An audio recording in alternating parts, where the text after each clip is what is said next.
जय श्री राम दोस्तों। उन्नति एस्ट्रोवाला के YouTube चैनल पर आपका हार्दिक स्वागत है। आज मैं आपके सामने जो दो चार्ट डिस्कस करूंगा वो मोटिवेशनल स्पीकर्स के हैं। और जो मेरी अपनी नॉलेज है कि व्यक्ति मोटिवेशनल स्पीकर अगर बनता है लाइफ में तो उसका चार्ट का क्या कॉम्बिनेशन होगा। ये चार्ट क्योंकि मेरे पास जो ये फेमस मोटिवेशनल स्पीकर्स हैं इनकी बर्थ डिटेल एग्जैक्टली नहीं है। जब मेरे पास किसी भी जातक की बर्थ डेट एक्चुअल नहीं होती है या टाइम उसका एक्चुअल नहीं होता है तो मैं भृगुनंदी नाड़ी से ही चार्ट का एनालिसिस करता हूं। तो ये वीडियो मेरे उन्नति एस्ट्रोवाला यूट्यूब चैनल के उन व्यूवर्स के लिए है जो भृगुनंदी नाड़ी से बहुत कुछ चीजें हमारे चैनल के साथ जुड़ के सीखना चाहते हैं। तो दोस्तों, एक मोटिवेशनल स्पीकर है जो वो एक प्रोफेशन है, उसकी एक प्रोफेशनल लाइफ है। तो भृगुनंदी नाड़ी में प्रोफेशन का कारक जो है वो शनि है।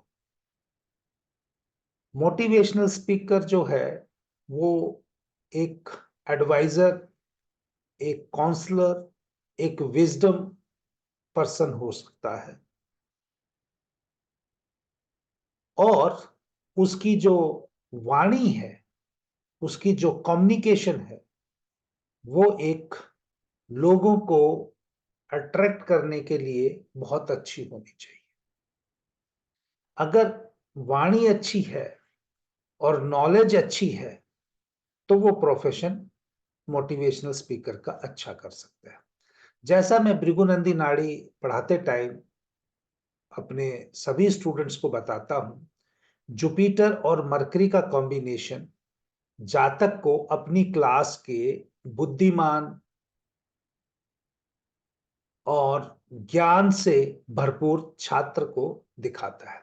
जिस भी जातक की कुंडली में जुपिटर और मरकरी का कॉम्बिनेशन होगा वो जातक अपने आप को ज्ञानी और बुद्धिमान कहलाएगा। बुद्धिमता जो है, जो इंटेलिजेंस को बोलता है, और ज्ञान को या नॉलेज को जुपिटर से इंडिकेट करते हैं। और जिसके पास ये दोनों पॉजिटिव होंगे तो वो अवश्य ही अपनी क्लास का टॉपर बच्चों में गिना जाएगा। मैं उसको रैंकर बोलता हूं। वो लाइफ में व्यक्ति रैंकर रहेगा। मैंने बहुत पुराने चार्ट भी स्टडी किए हैं इसके ऊपर और देखा है जब उस टाइम पे लोग बहुत ज्यादा जाके स्कूल में एजुकेशन नहीं लेते थे तो भी जिनका जुपिटर मरकरी का कॉम्बिनेशन होता था वो अपने आसपास के एरिया में सभी लोगों के बीच में वो एक ज्ञानी और बुद्धिमान व्यक्ति कहलाते थे।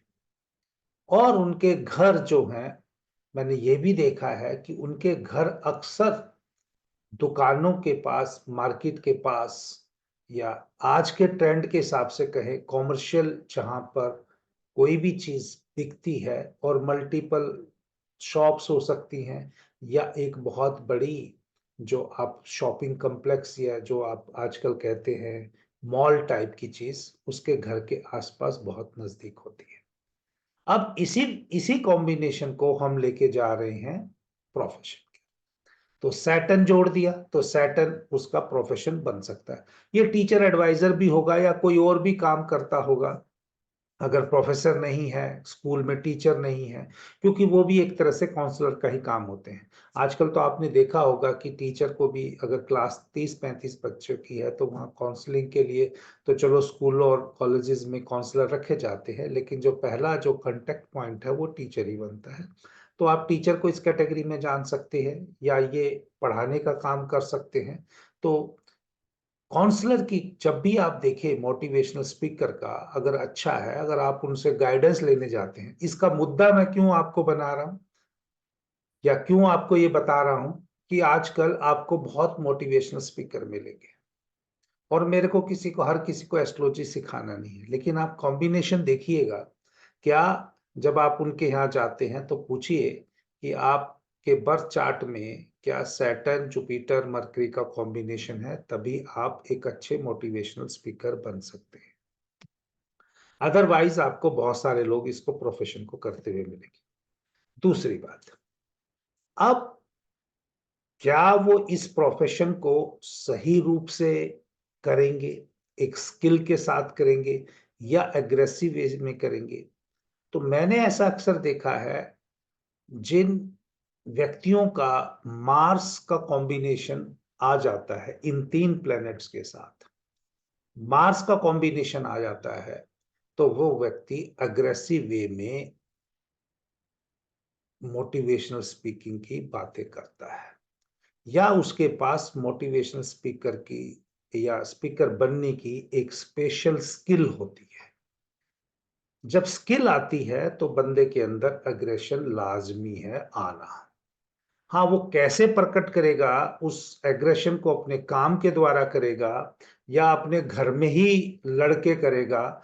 बाहर हो सकता है कि वो बहुत अच्छा एक इमेज रखता हो पब्लिक के बीच में, और घर में उसकी एक कलेशी की या एक लड़ने वाले व्यक्ति की छवि हो सकती है।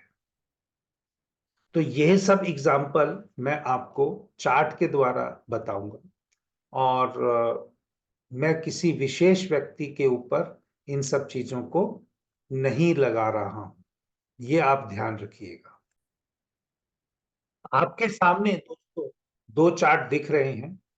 यहाँ पर मैं पहली चीज ये कहना चाहूंगा कि जो मोटिवेशनल स्पीकर है, वो एक पीआर एजेंसी की तरह भी काम करते हैं। क्योंकि उनकी जब तक पीआर एजेंसी क्या होता है, पीआर एजेंसी क्या होता है कि वो अपनी नेगेटिव चीजें लोगों में ज्यादा स्प्रेड करवाते हैं, क्योंकि नेगेटिव चीजें लोगों को ज्यादा अपील करती हैं। नेगेटिव एनर्जी है जो फास्ट ट्रेवल करती है as compare to positive energy. Positive energy लोगों के बीच में धीरे धीरे ट्रेवल करती है और उसका इम्पैक्ट बट एवरलास्टिंग होता है, और नेगेटिव एनर्जी जो है वो फास्ट ट्रेवल करती है, उसका रिजल्ट टेम्परेरी हो सकता है या कंटिन्यूअस नेचर का नहीं होता। तो ये भी मैं थोड़ा सा टच करूंगा इन 2 चार्ट्स के द्वारा। तो आप देखिए, जो मैं आपके सामने जो पहला चार्ट दिखा रहा हूं, ये 12 नंबर का, यानी जो लगन है यहाँ पर, जो असेंडेंट है वो पाइसिस है, और जुपिटर उसका लॉर्ड होता है, जो उस सामने ही बैठ के 7th हाउस से देख रहा है। हम जब भी हम बात करते हैं, फर्स्ट हाउस नेटिव का होता है, खुद का होता है। 7th हाउस अपोजिट जिन लोगों से हम मिलते जुलते हैं प्रोमिनेंटली, या आप कह सकते हैं जो हम अपना डेली रिटेल का काम करते हैं, अपने आप को लोगों के बीच में बेचते भी हैं, वो भी 7th हाउस से देखा जा सकता है।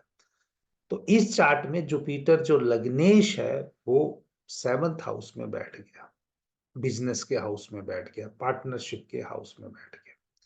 साथ में जब जुपिटर सैटर्न के साथ बैठता है, तो व्यक्ति को वो एक, आप कह सकते हैं वैदिक में जैसे बोलते हैं ना कि 9th हाउस कालपुरुष की कुंडली में जुपिटर का है, 10th हाउस सैटर्न का है, तो उसको धर्मा कर्मा अधिपति योग भी बोल देते हैं। तो वो हाउस से संबंधित है। तो सेम भी अगर आप ये कहोगे, जुपिटर सैटर्न अगर भृगुनंदी नाड़ी में किसी जातक का है, तो वो जातक का काम करने की जो है वो इच्छा शक्ति हमेशा रहेगी, जातक के पास काम हमेशा रहेगा, चाहे वो खुद चल के आए, वो अलग कॉम्बिनेशन है आगे पीछे जुपिटर और सैटर्न का, या वो जातक काम को ढूंढ लेगा। तो जुपिटर सैटर्न यहाँ पर दिख रहा है। जुपिटर सन जो है, यानी जीव आत्मा योग, जीव जो है जुपिटर है, सूर्य आत्मा है, जीव आत्मा योग भी है। और ये तीनों के तीनों प्लेनेट जो हैं, ये 6 नंबर राशि में, क्योंकि जब हम भृगुनंदी नाड़ी की बात करते हैं, मैं पर्टिकुलरली जब भृगुनंदी नाड़ी की बात करता हूं, तो 6 नंबर को मैं ऐसे जातक को मानता हूं जो हमेशा अपनी नॉलेज से सेटिस्फाई नहीं रहता, उसको लगता है कि मुझे और सीखना है, मुझे और अपनी नॉलेज को इम्प्रूव करना है, वो कुछ ना कुछ हमेशा जुपिटर 6 वाला उसकी एनर्जी सीखने में हमेशा लगी रहेगी। वो हमेशा अपने आप को जो भी चीज सीखेगा उसका बाद में वो कॉमर्शियल एंगल भी लेके आएगा, यानी उस चीज को प्रोमिनेंटली यूज करेगा। तो ये यहाँ पर अब हमने देखना है कि ये जातक का सैटर्न जो है जुपिटर के साथ भी बैठ गया, जुपिटर सैटर्न हो गया, मरकरी मार्स भी हो गया जो मैंने एडिशनली जो है वो यहाँ पर जो मैंने 4 प्लेनेट अभी तक आपको बताए थे, पांचवा प्लेनेट यहाँ पर आ गया। पांचवा प्लेनेट जो सन आया, सन जो है एक स्टेटस को इंडिकेट करता है, नेम फेम को इंडिकेट करता है। तो ये जातक जो मोटिवेशन की बातें करेगा, ये एफ्लुएंट यानी कह लीजिए आप हाई सोसाइटी लोगों के बीच में करेगा। ये ऐसा नहीं है कि किसी गरीब जगह जाके अपना मोटिवेशन का काम करेगा। मान लीजिए किसी सरकारी स्कूल में जाना है, वहां सरकारी स्कूल में बच्चे पे तो कर नहीं सकते मोटिवेशनल स्पीकर की, ना वो स्कूल वाले टीचर उसको बुलाएंगे। पर इनको अगर ये वहां जाके, क्योंकि ये सरकार को भी इंडिकेट करता है, अगर ये वहां जाके ये जहाँ तक मोटिवेशन की स्पीकर की बात करेगा तो इसका चार्ट बहुत ज्यादा पॉजिटिव हो जाएगा। अगर ये वही स्टेटस के लोगों में करेगा तो इतना अच्छा रिजल्ट नहीं देगा। ये चार्ट नंबर 1 की बात कर रहे हैं जो मोटिवेशनल स्पीकर 1 है। अब आते हैं मोटिवेशनल स्पीकर नंबर 2 के चार्ट के ऊपर। जहां पर जुपिटर रेट्रोगेट है, सैटर्न रेट्रोगेट है, मार्स रेट्रोगेट है, परंतु आप देखिएगा जो इसके चार्ट के कॉम्बिनेशन में है, यही सब जुपिटर सैटर्न मार्स का कॉम्बिनेशन, तीनों प्लेनेट आगे चल के मरकरी और सन के साथ कॉम्बिनेशन बनाएंगे। तो सेम ये जातक का चार्ट जो जुपिटर 7 का था, एक बिजनेसमैन को दिखाता है, ये भी रेट्रोगेट होके वापिस आएगा, परंतु इसके जो सैटर्न और मार्स हैं वो 6 नंबर में अब नहीं रह रहे। वो 6 नंबर की कंटिन्यूअसली एनर्जी नहीं ले रहे, वो पीछे भी जाएंगे, यानी 5 नंबर में भी जाएंगे। तो 5 नंबर जो है वो लीडरशिप की, किंग की, इस टाइप की। तो ये हो सकता है कि अपने प्रोफेशन में अपने आप को किंग बनाने की या किंग की तरह अपने आप को ज्यादा ट्रीट करेगा। मतलब इसकी इच्छा होगी कि भाई मैं राजाओं की तरह, या प्रोमिनेंटली मुझे लोग राजाओं की तरह ट्रीट करें, ऐसा। अभी आप जो मैं जिस रेफरेंस में कह रहा हूं, तो आप शायद जो लोग इस YouTube को सीखे मतलब चैनल वीडियो को देखेंगे उनको समझ में भी आ जाएगा कि आजकल जो चल रहा है, जो मोटिवेशन स्पीकर के नाम पे कुछ बंदों का इशू चल रहा है। अब उस बात को आते हैं कि भाई इन दोनों व्यक्तियों का आपस में, या दो व्यक्तियों का आपस में कब आर्ग्यूमेंट हो सकता है, और वो आर्ग्यूमेंट भी परमानेंट नेचर का रहेगा या वो टेम्परेरी नेचर का रहेगा। तो जातक को हम दोनों में लेंगे चार्ट में जुपिटर से। जुपिटर 6 है, वहां पर जुपिटर 7 है। तो जुपिटर 7 जो है वो जुपिटर 6 को तो आशीर्वाद दे रहा है, लेकिन जो जुपिटर 6 वाला है वो वापिस जुपिटर 7 वाले को कोई सपोर्ट नहीं करेगा। और इसका इश्यू सेम आपको समझ में आ गया होगा, जो दो व्यक्तियों के बीच में विवाद चल रहा है कि जुपिटर 7 वाला जो पहले है उसके सपोर्ट में गया, और जब उससे पूरा सपोर्ट मिल लिया तो जुपिटर 6 वाले ने उसको सपोर्ट नहीं दिया। अब समस्या क्या आई, क्योंकि जुपिटर 7 रेट्रोगेट भी है, वो वापिस जुपिटर 6 में आएगा, तो उसको अपनी भी बीच में सपोर्ट की जरूरत उससे पड़ेगी, क्योंकि दोनों को फाइनली एक दूसरे के साथ सहयोग बना के चलना है। मैंने अपने सभी छात्रों को जिनको पढ़ाया है भृगुनंदी नाड़ी बताया है कि जब दो प्लेनेट सेम राशि में आ जाएंगे तो वो अपने आप को चाहे दुश्मनी वाला सहयोग करें चाहे प्यार वाला करें, 100% करेंगे। और जब पीछे वाला है वो 25% करेगा, आगे वाला जो है 90% करेगा। तो जुपिटर 7 वाला पहले 90% दे रहा था, 7 आके भी वो 100% दे रहा है, पर जुपिटर 6 वाला उसको किसी भी स्थिति में 25% से वापिस 100% पे आने उसको टाइम लगेगा। तो ये जो इशू है, जो लोग अलग अलग टाइप की प्रेडिक्शन दे रहे हैं या उनकी अपनी सोच है, मुझे उसके बारे में कुछ नहीं कहना। तो मेरा एक अपना तरीका है जिसके ऊपर मैं वीडियो बनाता हूँ और लोगों को कुछ अपनी नॉलेज शेयर भी करता हूँ। अदरवाइज़ मैं अपने स्टूडेंट को ही पढ़ाता हूँ और बस मेरी रिक्वेस्ट यही रहती है, अगर आपको मेरा चैनल पसंद आ रहा है, क्योंकि मैं बगैर पीआर एजेंसी के काम करता हूँ। मेरी पीआर एजेंसी वही बन सकती है जिसका जुपिटर और सैटर्न मेरे जुपिटर सैटर्न के साथ मैच करता हो। पैसा देके मेरे को अपना चैनल ग्रो नहीं कराना है, लेकिन अगर आपको कोई नॉलेज अच्छी लगती है और आप काफ़ी अच्छा सीख रहे हैं, तो कम से कम आप 2-2 3-3 लोगों में आगे चैनल का लिंक फॉरवर्ड करें। हो सके तो उनसे जो एस्ट्रोलॉजी के इंटरेस्ट रखने वाले हैं, उनके अंदर सर्कुलेट करें, ताकि इसके अंदर जो 500 से ज़्यादा वीडियो हैं, मैं कोई बाय बर्थ या एस्ट्रोलॉजर फैमिली से नहीं आया हूँ। मैंने भी अपनी ज़रूरत के हिसाब से इसको सीखा है, लेकिन मैंने ज़रूरत के हिसाब से सीखने के बाद इसको साथ-साथ ऐसा पाया है कि मुझे ये नॉलेज बाकियों में भी शेयर कंटीन्यूअसली करते रहना है, परंतु उसका तरीका और मोड क्या है, उसकी भी एक लिमिटेशन है। बाकी जिसको अच्छा कहना है, वो अच्छा कहेंगे, जिसको बुरा कहना होगा, बुरा कहेंगे। मैं इस चार्ट के द्वारा भी किसी को अच्छा और बुरा नहीं कह रहा हूँ, कि अगर मेरे चार्ट में कुछ कॉम्बिनेशन है, तो उन कॉम्बिनेशन को मैं भी जीऊँगा। यहाँ पर आपको बहुत सारे ऐसे एस्ट्रोलॉजर मिल जाएँगे, जो आपको दावा करते हैं कि आपकी कुंडली बदल देंगे, आपकी किस्मत बदल देंगे।